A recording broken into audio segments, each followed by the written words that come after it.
Hello, everyone. Welcome to the EmPower Massachusetts program overview for 2022. This is our second round of the program that we piloted last year in 2021. My name is Lisa Dobbs, and I'm a program manager for the EmPower program, and I'm happy to walk you through the program today. So today we'll cover what is EmPower, the various opportunities under the program, the additional support and education we offer, and also related videos. So first, it's valuable to give a little background on why we've developed the EmPower program and intend to continue. The first thing we know is that there is a persistent inequitable energy burden and access to clean energy nationwide, and most certainly in the state of Massachusetts. We know that low-income households have a disproportionate energy burden.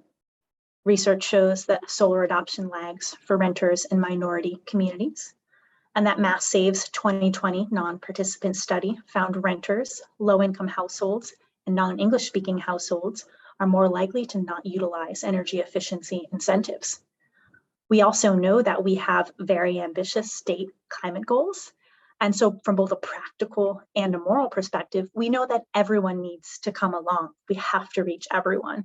So therefore, all residents of Massachusetts need and deserve to be part of our collective clean energy future. And so we have to figure out how exactly we're going to accomplish that. Mass CEC does have a history of doing community-based organizations, such as models like Solarize and HeatSmart, and they offer some great lessons learned. They were certainly quite successful in both driving down costs and increasing adoption, but we also found that barriers persisted, including limited time, upfront costs, landlord-tenant split incentives, and increased operational costs from some technologies. We also know that not all communities are well served by a volunteer-led model, but we do know that communities and businesses are the ones that have those ideas for other models to expand clean energy, but we might not have been reaching all those communities and businesses.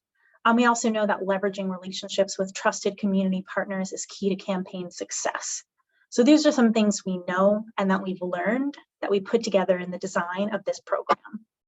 So what is our overarching goal? We aim to provide access to the benefits of clean energy for previously underserved populations in Massachusetts.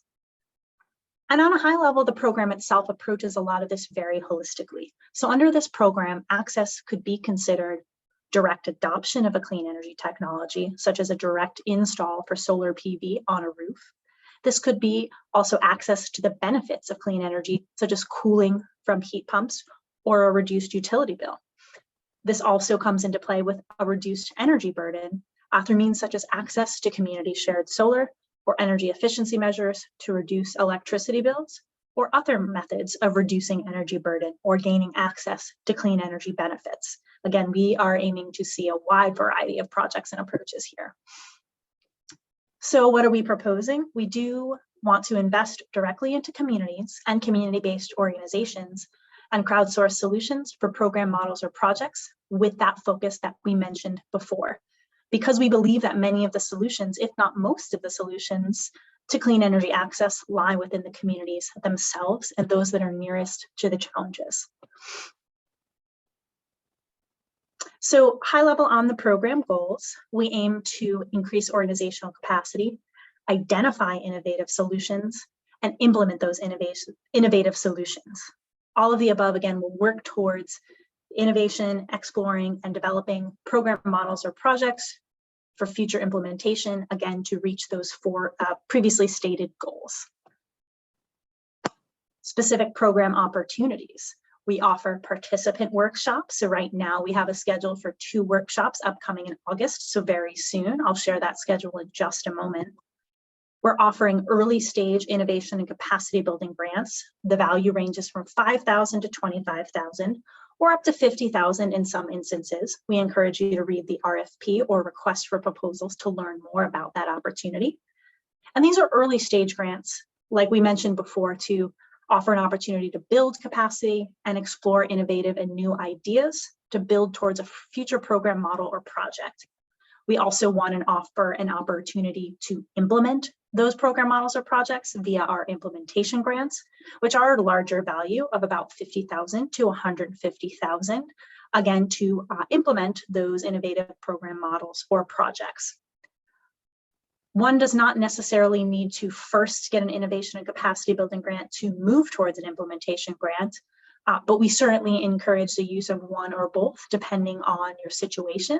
So we will offer a lot of opportunities for folks to reach out to us to learn more about what might be the best fit or any sort of eligibility parameters around these two grants. Again, much of this is detailed in future videos or in the request for proposal documents themselves.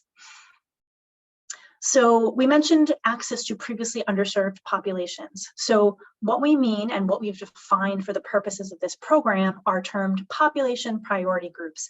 And for the purposes of our program, we define them as environmental justice populations, as defined by EEA policy, renters, and communities disproportionately impacted by environmental hazards, such as air quality or heat.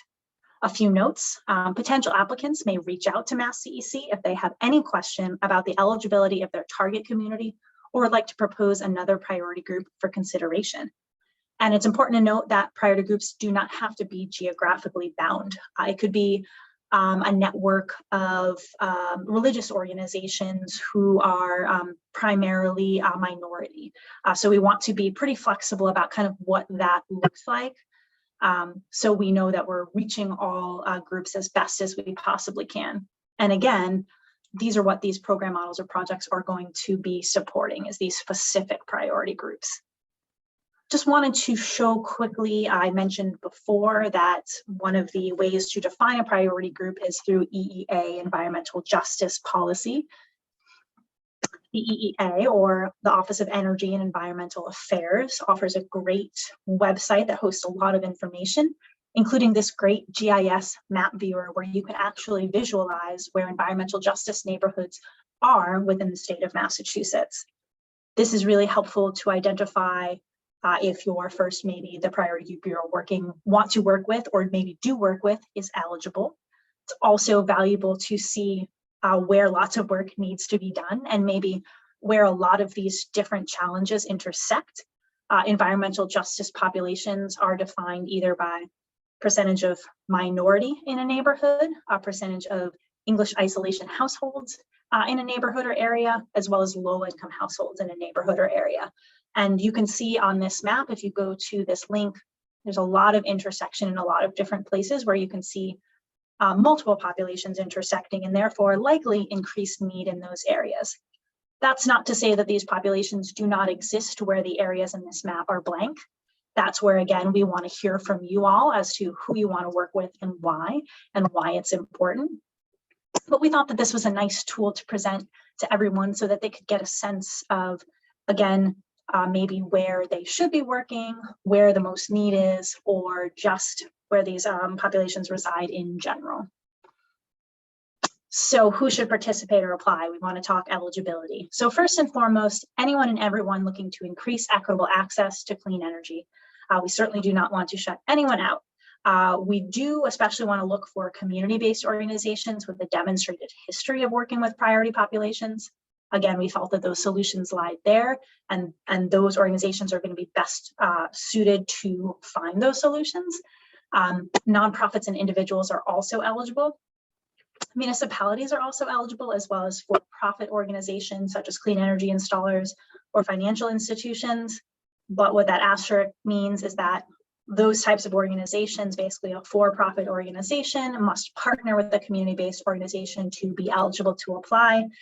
There's a lot of reasons why we structured it this way, but we do want to uplift community organizations, whether you are an entity that can act as a fiscal agent for a community-based organization, whether you're just an agency with more capacity that can uplift a community-based organization, and also simply because we know that the community connection is most important, and we think that that will enhance success for these program models or projects.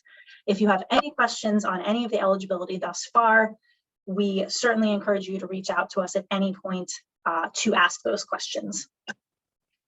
A brief recap on the 2021 program. This was our pilot year. We opened it in May of 2021 and offered multiple deadlines in August and November 2021. We hosted workshops, we hosted lots of office hours, one-on-one conversations. We received an overwhelming response. We were so thrilled with the response that we got.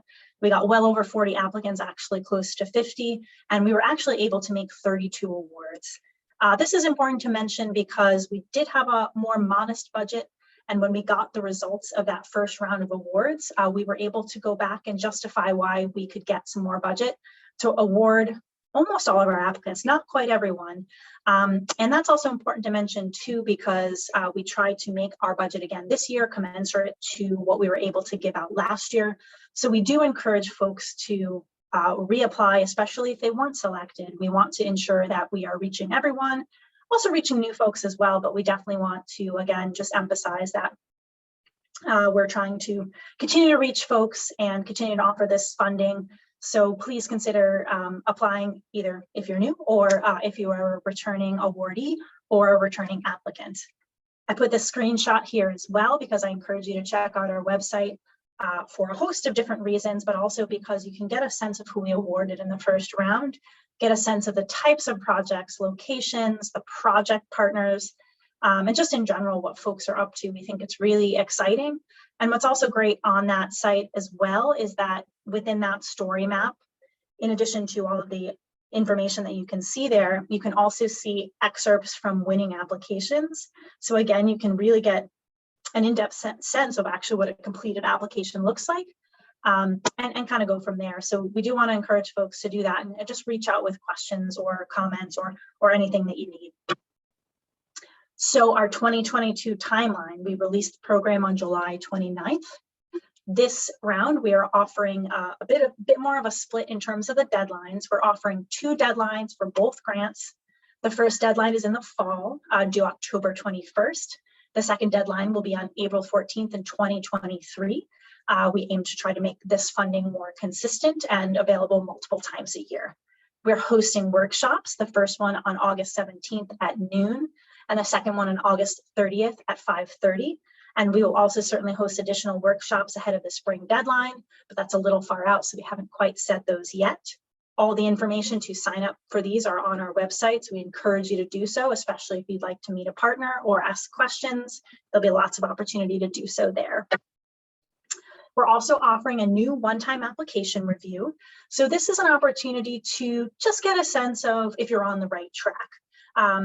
This one-time application review won't necessarily tell folks or truthfully give them any indication that they'll be selected, but we just want to let folks know if they're confirmed eligible, that their partners are eligible, that the groups that they want to work with is eligible, and that their project is eligible for the style of grant that they're looking for. So we just want to give folks some high-level feedback that they're on the right track, and so that there's no surprises down the line if there's a question on maybe what the funding is being used for or the need for a project partner that maybe wasn't previously identified. So we definitely encourage that. It is optional, but if you did want to do that, please submit your pre-application review form to us by September 16th, 2022.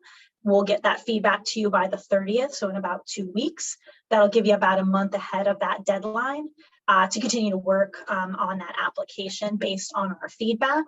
And we'll also, of course, offer another one ahead of the April review as well, mid-March to end of March for those review timeframes. And we'll certainly remind folks of that down the line as we get a bit closer to that deadline.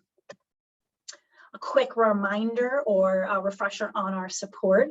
We're now offering that one-time application review. If you want a one-on-one feedback session to just ask questions, please reach out to schedule one with us. We also offer 2-time-a-week office hours for folks to meet with us, but also potentially meet other folks or other potential applicants. So it's a really great open opportunity there. We offer education on the website as well as informational videos like these. We're happy to facilitate introductions. We also offer a Slack channel if you want to network and meet potential partners. We also send a lot of our information through the Slack channel as well, or alternatively reach out to us and get set up on our email list so that we can add you and get those regular updates as well. So where do you find more information? I mentioned our website quite a few times. Visit us at masscec.com/program/empower-Massachusetts. You can also use our old URL, which was masscec.com/ /empower-Massachusetts as well. You can also enter a search function in your browser and search EmPower Massachusetts, and you should be able to find us that way as well. And with that, I wanted to thank you for your time. Please reach out anytime with questions, and definitely visit our website to learn more about the program, as well as find more of our informational videos, such as how to navigate the website and access those application materials, review the request for proposals, and also individual videos on both of our opportunities and how to apply. We'll walk you through the application forms on those as well, and maybe even give you a few examples on the types of programs or projects that you might see under each type of grant. We also are happy to take suggestions on what folks would like to see. Thanks so much, and we hope to see you on a future video.